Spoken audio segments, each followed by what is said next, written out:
নিরবিচ্ছিন্ন গ্যাস দিতে হবে, বিদ্যুৎ দিতে হবে। আমরা চাই না গ্যাস সংকটের কারণে, বিদ্যুতের সংকটের কারণে আর কারখানা বন্ধ হোক, শ্রমিকের ছাঁটাই হোক, এটা আমরা দেখতে চাই না। আমাদের যে বাংলাদেশের পোশাক শিল্প থেকে আমরা 80% ফরেন রেমিটেন্স পাই, ইতিমধ্যে আমরা পত্রিকায় খুললে দেখতে পাচ্ছি গ্যাসের সংকটের কারণে, বিদ্যুতের সংকটের কারণে প্রায় 3 শতাধিক কারখানা বন্ধ হয়ে গিয়েছে। এই কারখানা বন্ধ হওয়া মানে হচ্ছে যারা সেখানে শ্রমিক ছিলেন তাদেরকে মালিক কর্তৃক ছাঁটাই করা হয়েছে। হাজার হাজার শ্রমিককে চাকরি হারিয়ে তাদেরকে আজকে বেকারত্ব বরণ করতে হয়েছে। আমরা পত্রিকায় দেখলাম আমাদের বর্তমান সরকার বলেছেন তারা 18 মাসে 1 কোটি মানুষকে তারা কর্মসংস্থান দিবেন। আমরা খুশি হয়েছিলাম, কিন্তু আমরা দেখলাম বিগত 6 মাসে সরকারের ব্যর্থতার কারণে 95টি কারখানা বন্ধ হয়েছে। এই কারখানাতে প্রায় 62,000 শ্রমিককে চাকরি হারাতে হয়েছে। আমরা সরকারকে বলবো, চাকরি আপনারা দিতে পারেন আর না পারেন, দয়া করে আমরা যেখানে কর্মরত আছি সেই জায়গার নিশ্চয়তা আপনাদেরকে দেন। আপনাদের চাকরি দিবেন বলে আমাদেরকে চাকরি ছেড়ে ঘরে গিয়ে পরিবার পরিজন নিয়ে অভিশাপের জীবন যাপন করতে হবে, এটা আমরা কখনো শ্রমিকরা চাই না। অবিলম্বে আহ্বান করব সরকারের প্রতি। সরকারের এক মন্ত্রী এক ধরনের কথা বলেন, কেউ বলেন 2 বছর লাগবে, কেউ বলেন 1 বছর লাগবে। আমরা প্রশ্ন করতে চাই, যদি 2 বছরে বাংলাদেশের গ্যাস এবং বিদ্যুতের সংকটের সমাধান করতে আপনারা সময় নেন, এই 2 বছরে বাংলাদেশের শিল্প কারখানা থাকবে না।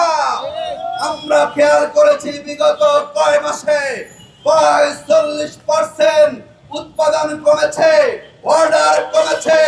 আর এই সংকটের কারণে আমাদের পাশের দেশ ভারতে সেখানে আমাদের পোশাক শিল্পের অর্ডার যাচ্ছে। তার মানে কি আপনারা ভিন্ন কোনো কৌশল অবলম্বন করে পাশের দেশকে সুবিধা দেওয়ার জন্য এটি গ্রহণ করেছেন কিনা জনগণের কাছে আপনাদেরকে জবাবদিহি করতে হবে। অবিলম্বে সকল শিল্প কলকারখানায় নিরবিচ্ছিন্ন গ্যাস দিতে হবে, বিদ্যুৎ দিতে হবে। আমরা চাই না গ্যাস সংকটের কারণে, বিদ্যুতের সংকটের কারণে আর কারখানা বন্ধ হোক, শ্রমিকের ছাঁটাই হোক, এটা আমরা দেখতে চাই না। আমরা সরকারের মন্ত্রীদেরকে বলবো, আপনারা তো আমাদেরকে অনেক কথা শুনিয়েছেন নির্বাচনের আগে। আপনারা অনেক অভিজ্ঞ দেশ পরিচালনায় আপনারা 3 বার ক্ষমতায় ছিলেন। আমরা জনগণ বিশ্বাস করেছিলাম। দুর্ভাগ্য হচ্ছে এই 6 মাসে দেশ পরিচালনার কোন অভিজ্ঞতা আমরা দেখতে পাই না। বরং আপনারা বাণিজ্য বলেন সব ক্ষেত্রেই আপনারা দুর্বলতার, অনভিজ্ঞতার পরিচয় আপনারা উপস্থাপন করেছেন। বিগত 3 থেকে 4 মাস ধরে দ্রব্য মূল্যকে আপনারা নিয়ন্ত্রণ করতে পারছেন না, বাজার মনিটরিং হচ্ছে না।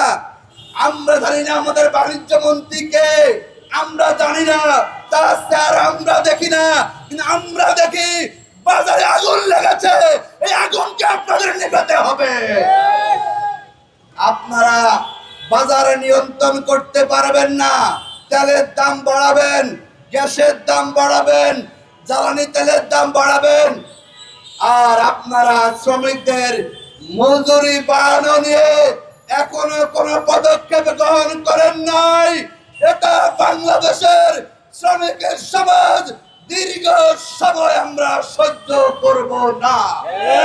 আমরা দাবি জানাবো, অবিলম্বে পোশাক শিল্প থেকে শুরু করে সকল পেশার শ্রমিকের মজুরি পুনঃ নির্ধারণ করতে হবে। অবিলম্বে জাতীয় মজুরি বোর্ড গঠন করতে হবে। সকল পেশাভিত্তিক মজুরি বোর্ড গঠন করতে হবে। আমাদের দেশের শ্রমিকরা না খেয়ে থাকবে, শ্রমিকরা দুবেলা দুমুঠো খাবার খেতে পারবে না। আর রাষ্ট্রযন্ত্র বসে আমাদেরকে সুন্দর সুন্দর সবক দিবেন, এই সবক এদেশের জনতা শ্রমিকরা কখনো শুনতে চায় না। শ্রমিকের সমস্যার সমাধান করেন, আমাদেরকে মজুরি দেন, গ্যাস দেন, বিদ্যুৎ দেন। তারপরে আপনারা বড় বড় কথা বলেন, আমাদেরকে গ্যাস দিবেন না, বিদ্যুৎ দিবেন না, দ্রব্যমূল্য নিয়ন্ত্রণ করতে পারবেন না, মজুরি দিবেন না। আর আপনারা বসে বসে আমাদেরকে গাল গল্প শোনাবেন। 24 পরবর্তী বাংলাদেশে শ্রমিকরা এই ধরনের রাষ্ট্রযন্ত্রকে আমরা মেনে নিতে পারি না। সুতরাং অবিলম্বে মজুরি বোর্ড গঠন করুন। ইতিমধ্যে আপনারা অনেকে জেনেছেন, বাংলাদেশে যারা চা শ্রমিক আছে তারা আন্দোলন করছে।